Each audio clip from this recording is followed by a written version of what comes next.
At night, the Korean peninsula reveals something strange. South Korea shines with millions of lights.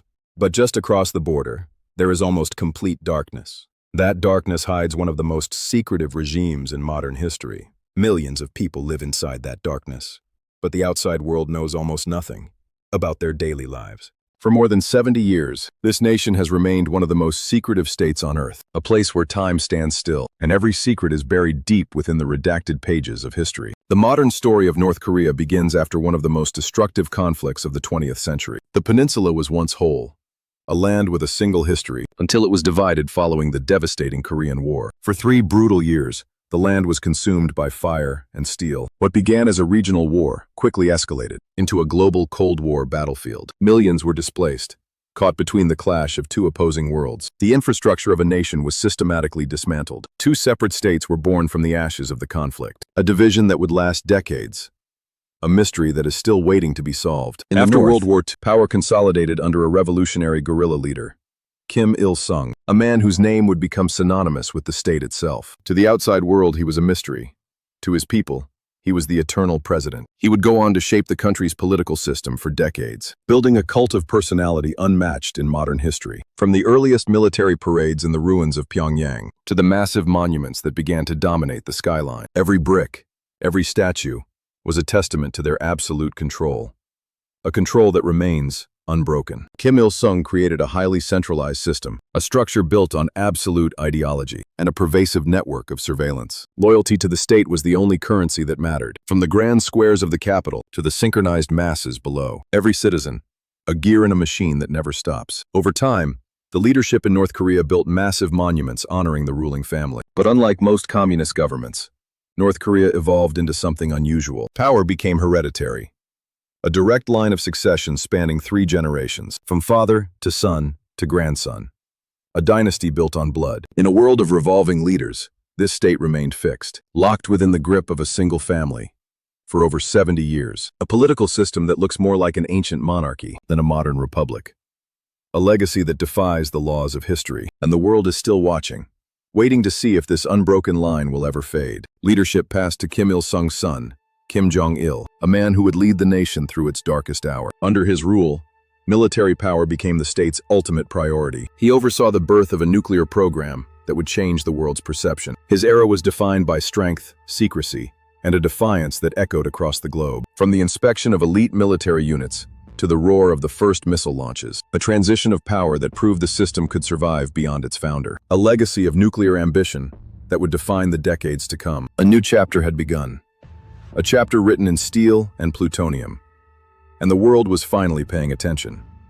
Today, the country is ruled by his grandson, Kim Jong Un, a 3rd-generation ruler in the modern world. He has continued his family's legacy of absolute control and nuclear ambition. Under his watch, the missiles have grown larger, and the isolation has grown deeper. From the high-tech command centers to the massive displays of power in the heart of Pyongyang, the outside world looks on with uncertainty, as the mystery of the North remains as dense as the darkness. He stands at the center of it all, a young leader presiding over a system that is over 70 years old, a system that shows no sign of slowing down, a system that has mastered the art of the secret. Inside North Korea, nearly all information is controlled by the state. Every frequency, every screen, and every page is a tool of absolute influence. From the high-walled studios of the Central News Agency to the flickering televisions in every home, there are no independent voices here. Only the singular voice of the state. On every street corner, towering loudspeakers broadcast the state's message from dawn until dusk. Even the morning newspapers serve as a direct mirror of the leader's will. A truth that is delivered, never discovered. In this system, the truth is not sought, it is manufactured. And the silence is the only thing that's real. A reality behind a high-walled filter. Foreign movies, international news, and most websites are banned. A border that stops not just people, but ideas. In this state, the digital world is a closed circuit, a tightly controlled intranet. Knowledge is filtered through the lens of the state, with libraries of approved thought. On the global map of the internet, this nation is a blackout zone, a silence maintained by absolute control, a world without a window. The mystery remains. What happens when the wall of information finally breaks? Even radios are modified so they cannot tune to foreign stations. A state-sanctioned silence, where only the voice of the regime is allowed to enter. Technicians carefully seal the tuning dials, ensuring the outside world remains unreachable. Families gather around these restricted sets, listening to the same approved frequencies, a sound wave restricted to a single, narrow path. The ultimate isolation, a world where truth is defined by the speaker, and dissent is muffled by the static. Imagine living in a country where the global internet simply doesn't exist, a world without a window to the outside. No social media, no instant connection. It's a reality for millions, a digital wall that has never been breached. Could you do it? Could you survive in the absolute silence of the blackout zone? Let us know in the comments below.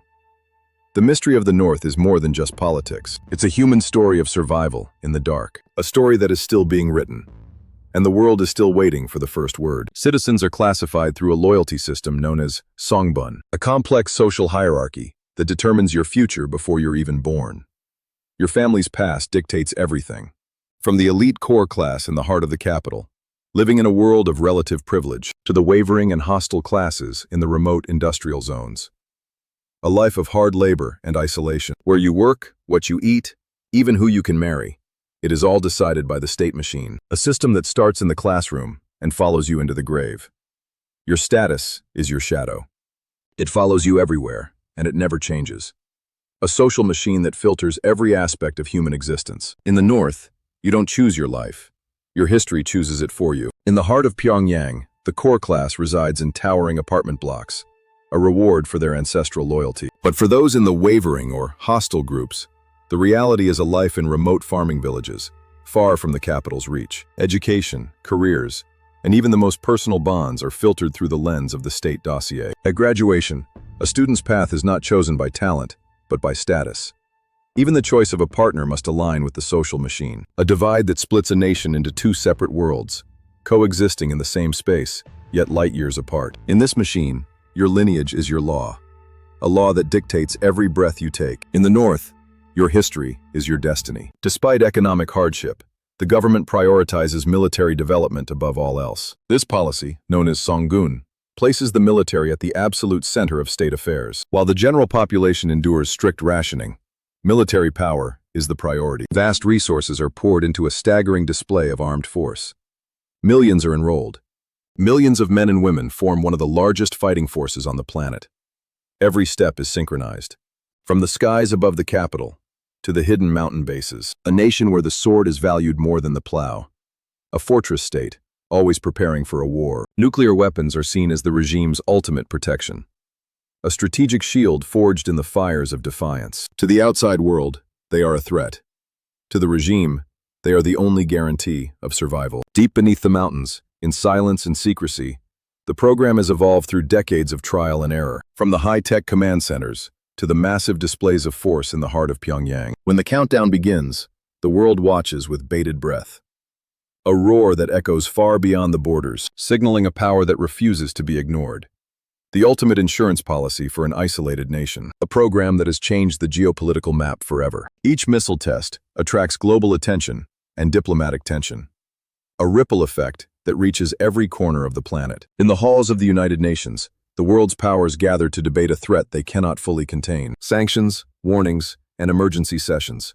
A cycle of escalation that is repeated for decades. On the tactical maps, the reach of the North's ambition grows longer, crossing borders and oceans. Every launch is a statement, a calculated risk designed to keep the outside world at a distance. A dangerous game played on a global stage, where the next move is always a mystery. But some analysts believe North Korea's most powerful weapon may not be physical.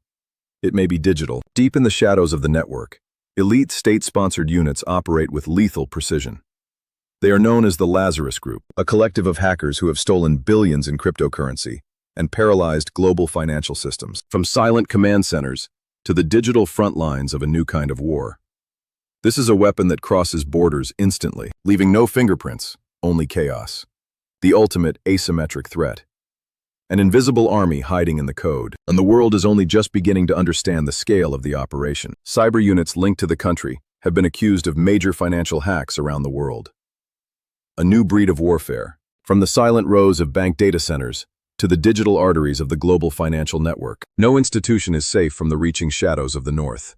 Stolen billions moving through the dark. News headlines flicker with reports of systemic chaos, as the trail of digital breadcrumbs leads back to the regime. On the tactical maps, the attack routes stretch across continents, bypassing physical borders with ease. A weapon that strikes at the heart of the global economy, leaving no fingerprints, only systemic chaos. In this digital battlefield, the next target is always a mystery. A mystery that the world is struggling to solve. The invisible hand of the North is always moving, and it's closer than you think. Yet the biggest mystery remains. How long can a nation remain this isolated in a connected world? A silent fortress in a digital age. Surrounding it, a sea of lights and information. Seoul, Tokyo, Beijing, all pulsing with the rhythm of the modern world. But inside the blackout zone, time stands still. For over 70 years, the system has defied every logic of history. Yet, as the ripples of the digital revolution reach its borders, the pressure builds. Is the darkness a permanent shield? The answer is buried deep within the redacted files. A story that is far from over. A mystery that remains unsolved.